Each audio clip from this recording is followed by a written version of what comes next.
ఫిబ్రవరి 2025 కన్యా రాశి మాస ఫలాలు ఏ విధంగా ఉండబోతున్నాయో చూద్దామండి. ముఖ్యంగా ఈ వీడియోలో ఏంటంటే విద్యార్థులకు విద్య లభించే వారికి ఎలా ఉంటుంది, ప్రేమ, వృత్తి, వ్యాపారం, కుటుంబ జీవితం, ప్రాపర్టీస్, ఆరోగ్యం, చివరి రెమెడీస్ ఇవన్నీ కూడా చూద్దామండి. చివరి దాకా చూడగలరు. నచ్చితే లైక్ చేయండి, 10 మంది బంధుమిత్రులకు షేర్ చేయగలరు. మొదటిగా డిగ్రీ స్థాయి విద్యార్థులు ఇంతకాలం కూడా క్లమ్జీగా ఉంటుంది. ఎప్పుడైతే ఈ యొక్క గురుగ్రహం వక్రీకరణ వదులుతుందో 5వ తారీఖు ఫిబ్రవరి తర్వాత వారి ఎడ్యుకేషన్లో కానీ వారి ప్లాన్ ఆఫ్ యాక్షన్లో కానీ మంచి క్లారిటీ ఉంటుంది, మంచి నిర్ణయాలు తీసుకుంటారని చెప్పవచ్చు. మరి పీజీ లాంటి విద్య కోసం ఎవరైతే కనుక ది బెస్ట్ యూనివర్సిటీస్లో ప్రయత్నిద్దాం అనుకున్న వారికి మీరు చేసే ప్రయత్నాలు బాగుంటాయి. విద్య కూడా అద్భుతంగా వాచుగా ముందుకు వెళ్తుందండి. గురుదృష్టిలో కూడా ఉంటారు మీరు.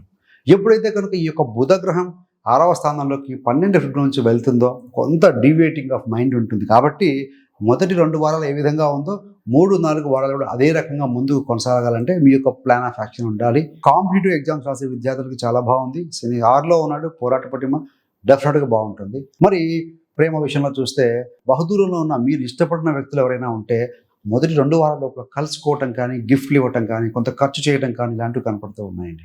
మరి కొంతమంది మొదటి 2 వారాల లోపల మీ యొక్క ప్రేమ జీవితాన్ని వైవాహిక జీవితంగా చేసే ప్రయత్నాలు కొనైతే చేస్తారు. మరి వృత్తిలో కొంత ఒత్తిడి ఉంటుందని, ఉద్యోగస్తులకు మాత్రం ఈ మాసంలో కొంచెం ఇబ్బందికరంగా ఉంటుంది.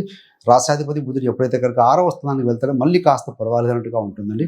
అంటే 2వ వారం తర్వాత కాస్త బెటర్గా ఉంటుంది. మీ యొక్క జన్మజాతక చక్రం కూడా చెక్ చేసుకోండి దయచేసి. వ్యాపారస్తులకి మాత్రం ఎక్సలెంట్గా ఉందండి. వ్యాపారాధిపతి గురుగ్రహం 4వ తారీఖు మధ్యాహ్నం తర్వాత నుండి ఆయన బలపడుతూ ఉన్నారు. అదేవిధంగా భాగ్యాధిపతి శుక్రుడు కూడా 7వ స్థానంలో రాహుతో కలిసి ఉన్నారు. అంటే గురు మరియు శుక్రగ్రహాల యొక్క పరివర్తన యోగంలో మీరు ఉన్నారు.